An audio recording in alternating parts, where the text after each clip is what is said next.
नमस्कार साथियों, आपका स्वागत है हमारे संस्कार चैनल में। हम हाजिर है एक नई वीडियो के साथ। आशा है कि आपको ये वीडियो पसंद आएगी। कार्तिक मास महात्म्य कथा अध्याय 2।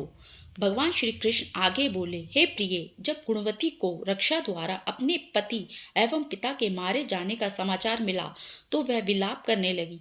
हे नाथ, हा पति, मुझको त्याग कर तुम कहाँ चले गए? मैं अकेली स्त्री तुम्हारे बिना अब क्या करूं? अब मेरे भोजन वस्त्र आदि की व्यवस्था कौन करेगा? घर में प्रेम पूर्वक मेरा पालन पोषण कौन करेगा? मैं कुछ भी नहीं कर सकती। मुझ विधवा की कौन रक्षा करेगा? मैं कहाँ जाऊं? मेरे पास तो अब कोई ठिकाना भी नहीं रहा। इस प्रकार विलाप करते हुए गुणवती चक्कर खाकर धरती पर गिर पड़ी और बेहोश हो गई। बहुत देर बाद जब उसे होश आया तो वह पहले की भांति करुण विलाप करते हुए शोक सागर में डूब गई।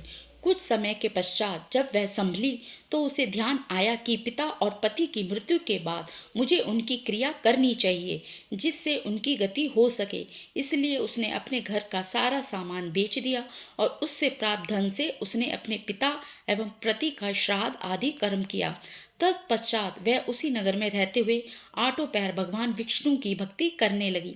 उसने मृत्यु पर्यंत एक नियम पूर्वक सभी एकादशियों का व्रत और कार्तिक महीने में उपवास एवं व्रत किए। हे प्रिय, एकादशी और कार्तिक व्रत मुझे बहुत ही प्रिय हैं। इनसे मुक्ति, भुक्ति, पुत्र तथा संपत्ति प्राप्त होती है। कार्तिक मास में जब तुला राशि पर सूर्य आता है तब ब्रह्म मुहूर्त में उठकर स्नान करें। व व्रत व उपवास करने वाले मनुष्य मुझे बहुत प्रिय हैं, क्योंकि यदि उन्होंने पाप भी किए हों तो भी स्नान व व्रत के प्रभाव से उन्हें मोक्ष प्राप्त हो जाता है। कार्तिक में स्नान, जागरण, दीपदान तथा तुलसी की पौधे की रक्षा करने वाले मनुष्य साक्षात भगवान विष्णु के समान हैं। कार्तिक मास में मंदिर में झाड़ू लगाने वाले, स्वास्तिक बनाने वाले तथा भगवान विष्णु की पूजा करने वाले मनुष्य जन्म मरण के चक्कर से छुटकारा पा जाते हैं। यह सुनकर गुणवती भी प्रतिवर्ष श्रद्धा पूर्वक कार्तिक का व्रत और भगवान विष्णु की पूजा करने लगी। हे प्रिय, एक बार उसे ज्वर हो गया और वह बहुत कमजोर भी हो गई। फिर भी वह किसी प्रकार गंगा स्नान के लिए चली गई। गंगा तक तो वह पहुंच गई, परंतु शीत के कारण वह बुरी तरह से कांप रही थी। इस कारण वह शिथिल हो गई। तब मेरे भगवान विष्णु दूत उसे मेरे धाम में ले आए।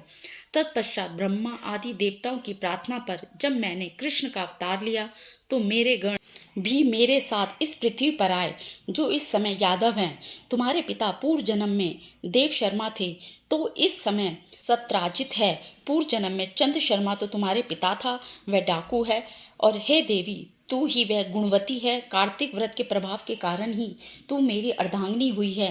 पूर्व जन्म में तुमने मेरे मंदिर के द्वार पर तुलसी का पौधा लगाया था। इस समय वह तेरे महलों के आंगन में कल्प वृक्ष के रूप में विद्यमान है।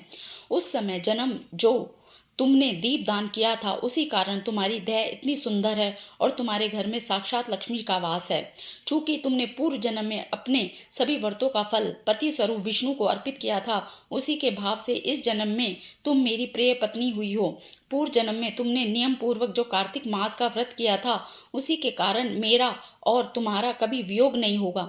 इस प्रकार कार्तिक मास में व्रत आदि करने वाले मनुष्य मुझे तुम्हारे सामने प्रिय हैं।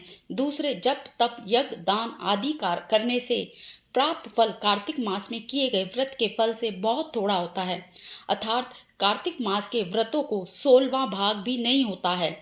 इस प्रकार सत्यभामा भगवान श्री कृष्ण के मुख से अपने पूर्व जन्म के पुण्य के प्रभाव सुनकर बहुत प्रसन्न हुई। वीडियो अच्छी लगे तो लाइक, शेयर, कमेंट जरूर करें।